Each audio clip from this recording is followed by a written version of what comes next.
Hey, it's Nick from Arch City Poker and ArchCityPLO.com. And in today's video, we're going to talk about hand strength. We're going to talk about relative hand strength, absolute hand strength, the differences between those. So this was a hand I played very recently. This was a deeper 1-2 game. A very bad player under the gun decides to go ahead and limp. He is, yeah, we're not going to look at this for a second here. This is in the way, I guess. Here, that'll take care of that. He limps.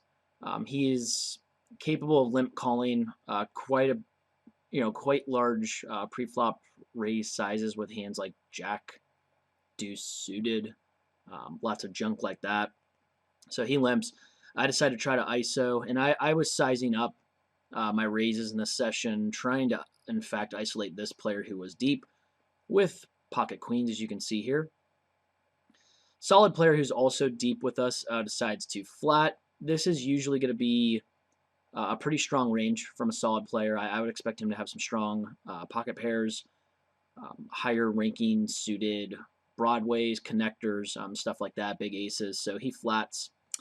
And the bad player decides to call as well, which is as expected. So see a flop of Jack 8-5.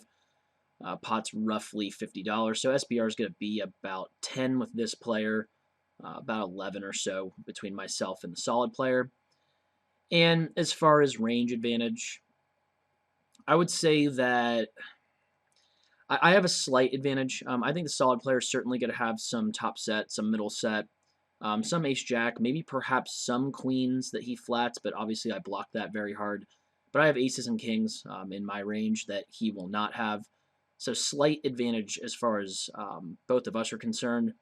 As far as my range versus the very bad players, I have him crushed every single time because he pretty much limp calls with, like I said, a bunch of hands that would end up being junk on this flop. So very wide and weak range. Well, he is, of course decides to go ahead, and we're not going to look at this because it's not important as far as this dynamic is concerned, but he decides to go ahead and lead with the range disadvantage. You really should opt to not do this as often as possible. He will do this with a lot of top pair hands.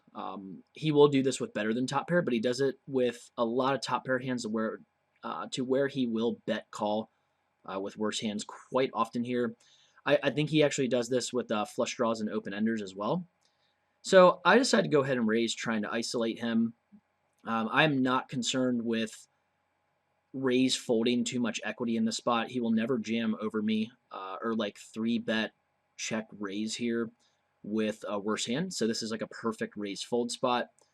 I'm not concerned about the solid player as well. I think he knows that I am not raising probably with enough bluffs in this spot against this type of player because this player is calling me way too often.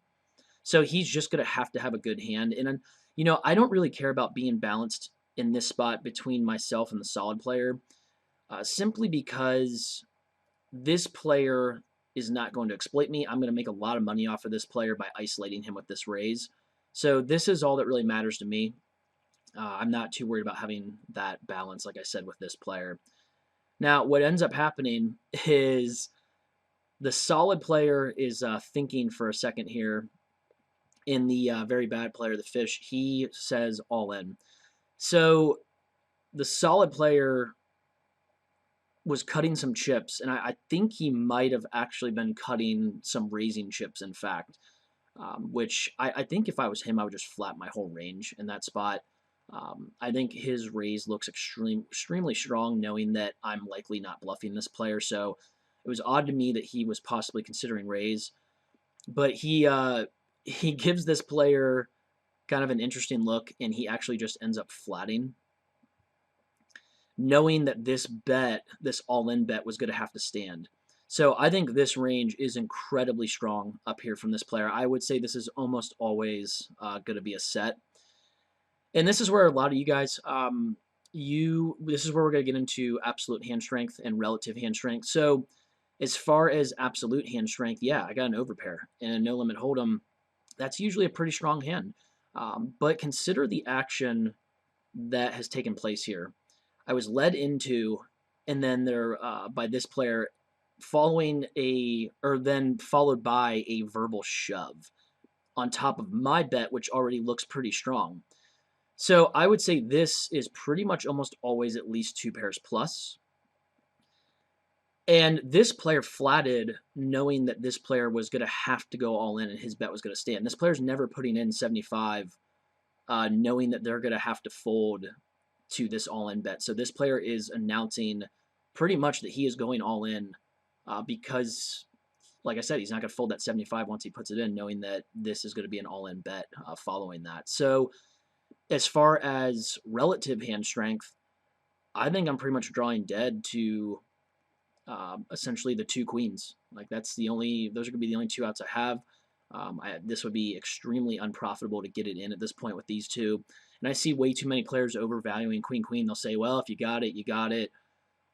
You got to think to yourself in this spot, what are they doing this with? Is this player ever doing this with ace jack here? Not this deep and not against my line. I don't think he is really bad, but he's not so bad that he's just going to do that. This player is never, like I said, calling that 75 knowing that this is going to be the next bet and planning, like putting in 75 for God knows what reason to fold. So this bet represents a hand that's almost always better than queens. It's never going to be ace-jack. It's not going to be like 10-9 suited or something that he wants to just gamble with. These 2 ranges, they have my hand crushed.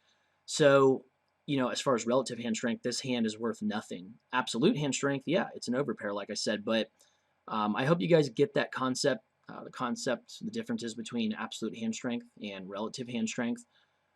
It comes in pretty handy when you need to essentially decipher what their ranges look like in this type of spot. So, obviously I ended up folding. This player ended up getting it in. And this player ended up having the amazing, well, it ended up being actually suited jack 5 for top and bottom. And this player ended up having what I figured he probably would have if this player's blocking top set. He ended up having middle set, and he ended up beating him, stacking this player essentially. So yeah, like I said, very obvious that they had better hands. My relative hand strength was very weak. My absolute hand strength looked good, but it wasn't. So if you guys have any questions or comments about this video or this concept, go ahead and let me know. Otherwise, I will see you in the next video.